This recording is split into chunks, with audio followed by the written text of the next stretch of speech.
Capítulo 4. Salomón también hizo un altar de bronce de 9 metros de largo por 9 metros de ancho y 4 metros y medio de alto. Luego fundió un enorme tazón redondo que medía 4 metros con 60 centímetros de borde a borde, llamado el mar. Tenía 2 metros con 30 centímetros de profundidad y 13 metros con 80 centímetros de circunferencia. Por debajo del borde estaba rodeado por 2 hileras de figuras que se parecían a bueyes. Había 20 bueyes por metro de la circunferencia que se habían fundido como parte del tazón. El mar estaba colocado sobre una base formada por 12 bueyes de bronce que miraban hacia afuera. 3 miraban hacia el norte, 3 hacia el occidente, 3 hacia el sur y 3 hacia el oriente. Y el mar estaba asentado sobre ellos. El grosor del mar era de unos 8 centímetros. Su borde era acampanado como una copa y se parecía a una flor de nenúfar. Tenía capacidad para unos 63,000 litros de agua. También hizo 10 tazones más pequeños para lavar los utensilios que se usaban para las ofrendas quemadas. Colocó 5 en el lado sur y 5 en el lado norte, pero los sacerdotes se lavaban en el mar. Luego fundió 10 candelabros de oro según las especificaciones que se habían entregado y los colocó en el templo. Puso 5 contra la pared sur y 5 contra la pared norte. También hizo 10 mesas y las colocó en el templo, 5 a lo largo de la pared sur y 5 a lo largo de la pared norte. Luego moldeó 100 tazones de oro.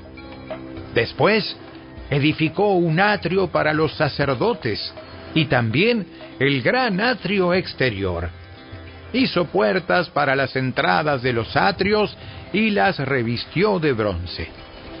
El gran tazón de bronce llamado el mar fue ubicado cerca de la esquina suroriental del templo. Huram-Abí también hizo los lavamanos, las palas y los tazones que se necesitaban. Finalmente Huram-Abí terminó todo el trabajo que el rey Salomón le había asignado que hiciera para el templo de Dios. Las 2 columnas, los 2 capiteles con forma de tazón en la parte superior de las columnas, las 2 redes de cadenas entrelazadas que decoraban los capiteles, las 400 granadas que colgaban de las cadenas sobre los capiteles, 2 filas de granadas por cada red de cadenas que decoraban los capiteles sobre las columnas, las carretas para llevar agua que sostenían los tazones, el mar y los 12 bueyes que los sostenían, los recipientes para la ceniza, las palas, los ganchos para la carne y todos los demás utensilios. Huram-Abí hizo todos estos objetos de bronce bruñido para el templo del Señor, tal como le había indicado el rey Salomón. El rey mandó que se fundieran en moldes de barro en el valle del Jordán entre Sucot y Zaretán. Salomón utilizó tanto bronce que no se pudo determinar el peso.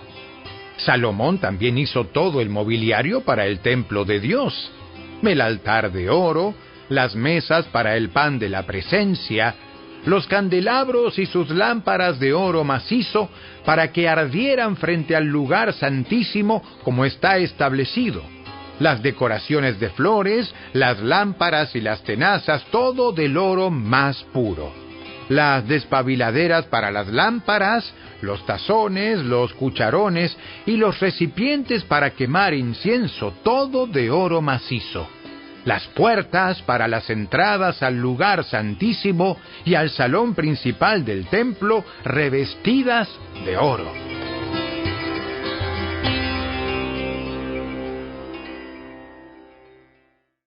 Capítulo 5.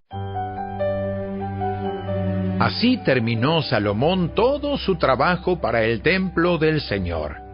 Luego trajo todos los obsequios que su padre David había consagrado, la plata, el oro y los diversos objetos, y los guardó en los tesoros del templo de Dios.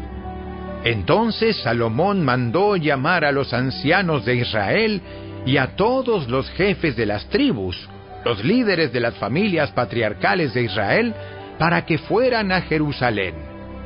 Ellos debían trasladar el arca del pacto del Señor desde su sitio en la ciudad de David, también conocida como Sión, hasta el templo. Así que todos los hombres de Israel se reunieron ante el rey durante el Festival de las Enramadas, que se celebra anualmente a comienzos del otoño. Una vez que estaban presentes todos los ancianos de Israel, los levitas levantaron el arca. Los sacerdotes y los levitas trasladaron el arca junto con la carpa especial y todos los objetos sagrados que había en ella. Delante del arca, el rey Salomón y toda la comunidad de Israel sacrificaron ovejas, cabras y ganado, en tal cantidad que fue imposible llevar la cuenta. Luego los sacerdotes llevaron el arca del pacto del Señor al santuario interior del templo, el lugar santísimo, y la colocaron bajo las alas de los querubines. Los querubines extendían sus alas por encima del arca y formaban una especie de cubierta sobre el arca y las varas para transportarla. Estas varas eran tan largas que los extremos podían verse desde el lugar santo, que está delante del lugar santísimo, pero no desde afuera. Y allí permanecen hasta el día de hoy.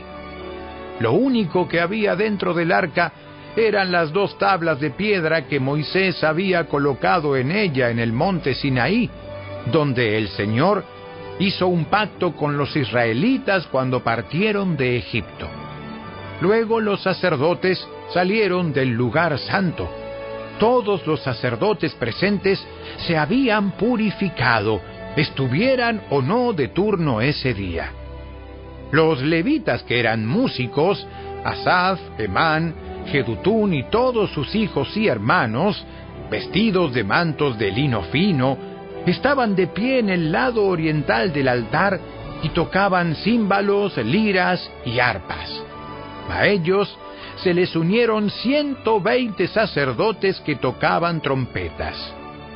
Los trompetistas y los cantores se unieron para alabar y dar gracias al Señor.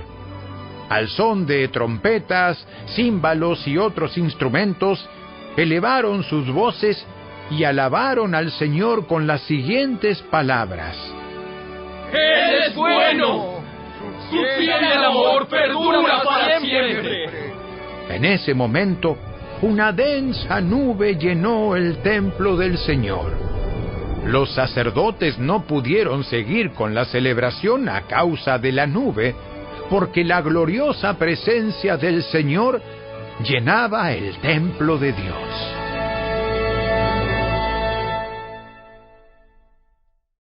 Capítulo 6.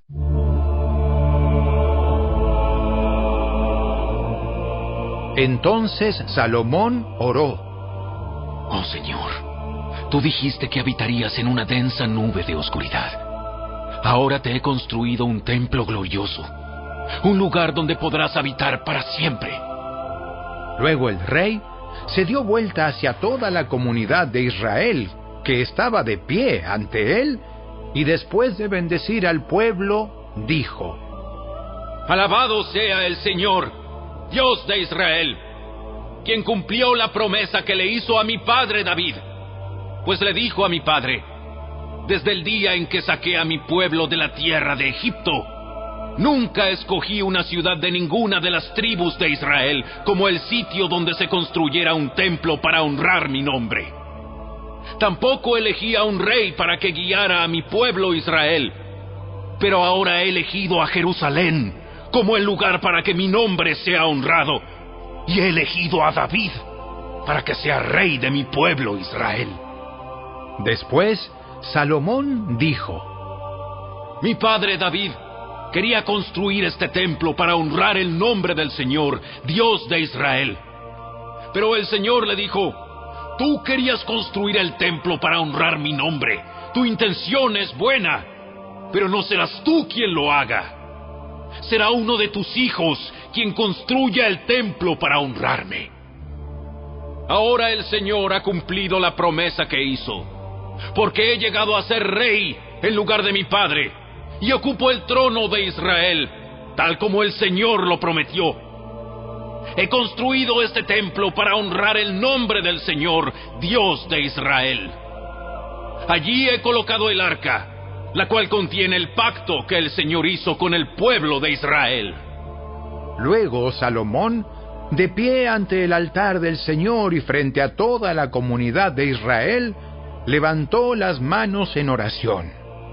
Ahora bien, Salomón había hecho una plataforma de bronce de 2 metros con 30 centímetros de largo, 2 metros con 30 centímetros de ancho y 1 metro con 40 centímetros de altura, y la había colocado en el centro del atrio exterior del templo. Se puso de pie sobre la plataforma y después se arrodilló frente a toda la comunidad de Israel y levantó las manos hacia el cielo. Oró así: Oh Señor, Dios de Israel, no hay Dios como tú en los cielos ni en la tierra. Tú cumples tu pacto y muestras amor inagotable a quienes andan delante de ti de todo corazón.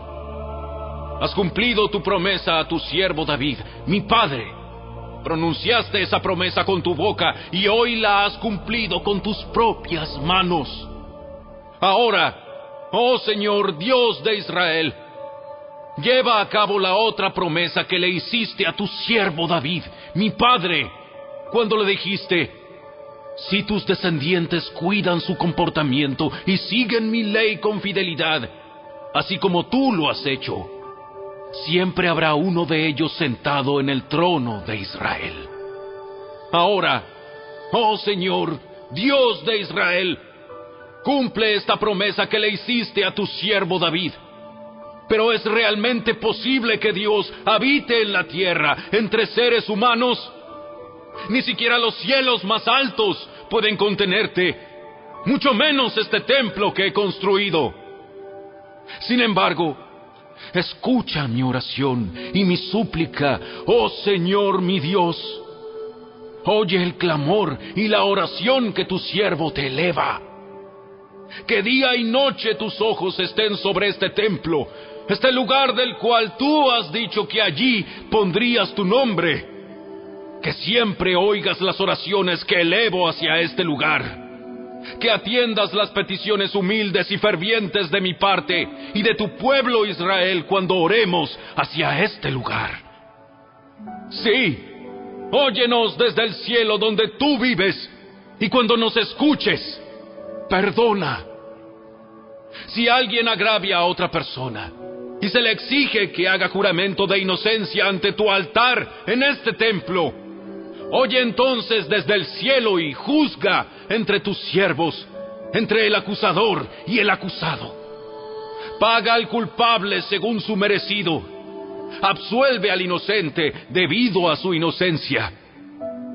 Si tu pueblo Israel cae derrotado ante sus enemigos por haber pecado contra ti, pero luego vuelve y reconoce tu nombre y eleva oraciones a ti en este templo, oye entonces desde el cielo y perdona el pecado de tu pueblo Israel y hazlo volver a esta tierra que diste a ellos y a sus antepasados.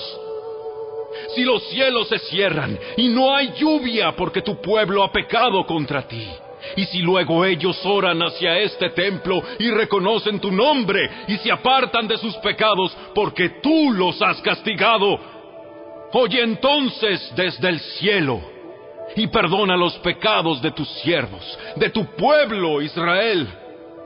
Enséñales a seguir el camino correcto y envía lluvia sobre tu tierra, la tierra que diste a tu pueblo como su preciada posesión.